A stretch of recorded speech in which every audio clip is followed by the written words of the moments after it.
Unchained Melodies, a lesson on melodic sequencing, was developed by myself and two of my partners, Daniel Grayberg and Eileen Giardino, under the supervision of our cooperating teacher, Mr. Derek Cressman of William Penn Middle School in Pennsbury, Pennsylvania. The lesson was part of a larger unit lesson that Mr. Cressman had founded, in which his 8th graders created compositions, first with rhythmic beat settings, then with a melody, and later on with possible harmonic structure, using a program called Mixcraft, which is similar to the Mac's GarageBand but for PCs. Just a little bit about William Penn Middle School. There's about 1,200 students within the school, all grades 6 through 8. They are all on a rotating schedule, so Mr. Cressman only sees each group of kids for about 30 to 32 days, which is what they consider a marking period. For this 8th grade class, this is the last time that they will be forced to take a music class.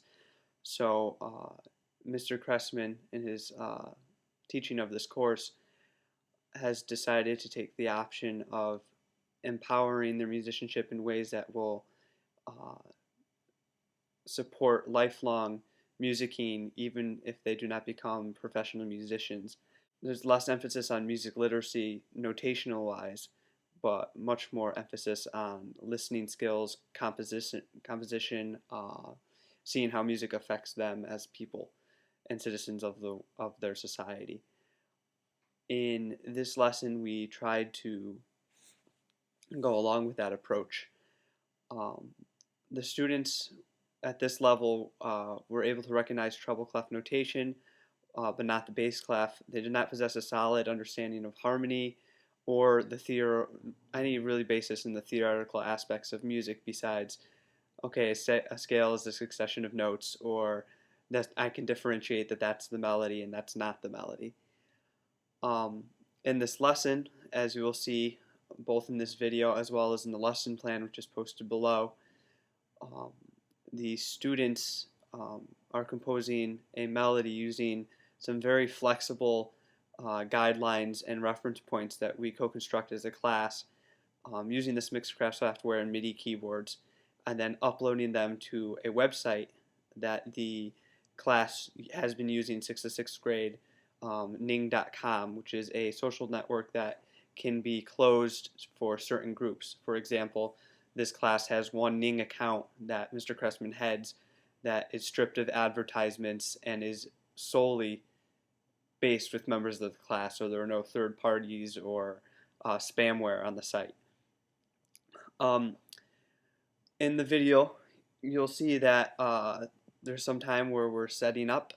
We kind of had a glitch in our lesson plan, as often as that happens, where we were supposed to be in the computer lab doing the class dialogue, and another teacher had, unbeknownst to us or to Mr. Cressman, signed up to use the music technology room. So we were exiled from our space and had to move back to Mr. Cressman's homeroom.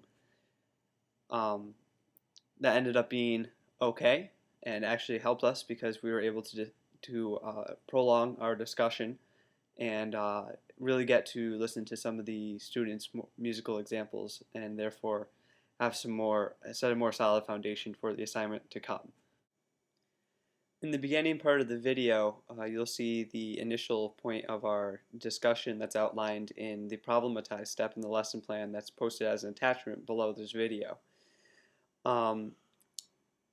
As a homework assignment in the previous class, we had asked the students to upload a song that they regularly listened to that was school appropriate, that, in other words, which they wouldn't mind listening to with their grandmother, to the ning.com account page. The only requirements for the song, besides its appropriateness, was that it had to have a melody that was very catchy, or a song that was an earworm that once the students listened to, they couldn't get it out of their heads.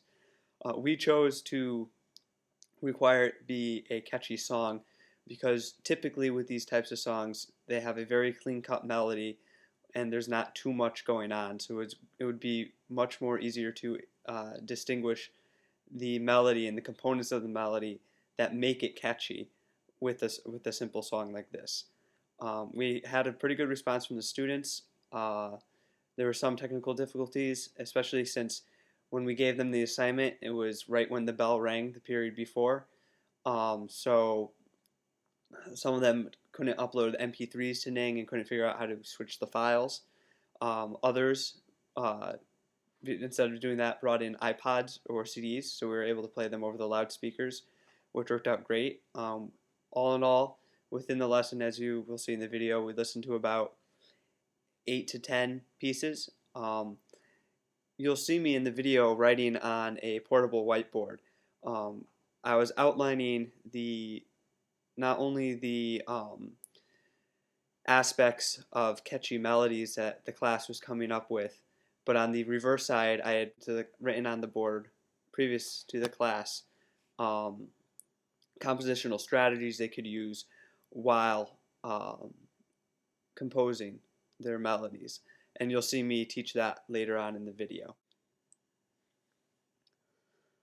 Later, both sides of the whiteboard were transferred to a Word document and were then uploaded to ning.com so that the students could reference both materials more easily while they were composing on their computers. Below, in the attachment links, you will find links to both the compositional strategies and qualities of catchy melodies, so that you can also see the handouts and the co-constructed list that the class and us as teachers came up with. So, there obviously were some technological issues trying to get the songs up. We kind of had the assignment last minute because we were kind of on our way out because of the awesome competitive game that we were playing yesterday. But luckily, myself, Mr. Graver, Mr. Nino, Mr. Pressman have uploaded some examples, and hopefully some of yours might work too. And if not, I'm sure we'll know some of each other's songs. Does everyone know Firefly by Unchained? Yeah. Alright, so some of us don't like it, but can we all kind of agree or disagree that it's a catchy melody? Because I know I mentioned it to Mr. Graver on the way over here this morning, and from then on, all that's been going on in my head is dun, dun, dun, dun, dun, dun, dun, dun, dun, dun, dun, and it's driving me insane. But we're probably going to drive you a little bit more insane today, because we're going to be listening to these catchy melodies. Hey there, Delilah. Oh, right. Isn't it the new Hey There, Delilah? You gotta stop, because I won't remember that song.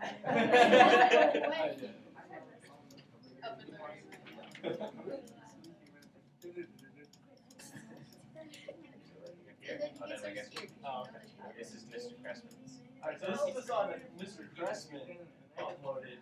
It's called I Wish It Would Rain, and it's a live performance. This next song is also from the Melodies album, and it's a song of mine called I Wish It Would Rain.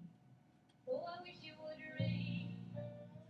Gonna wash my face clean. I wanna find some dark cloud. Right in the sea. Oh, Lord, and I memory. Sparkle like diamonds. When the diamonds fall. They burn like tears. When the diamonds fall. They burn like tears.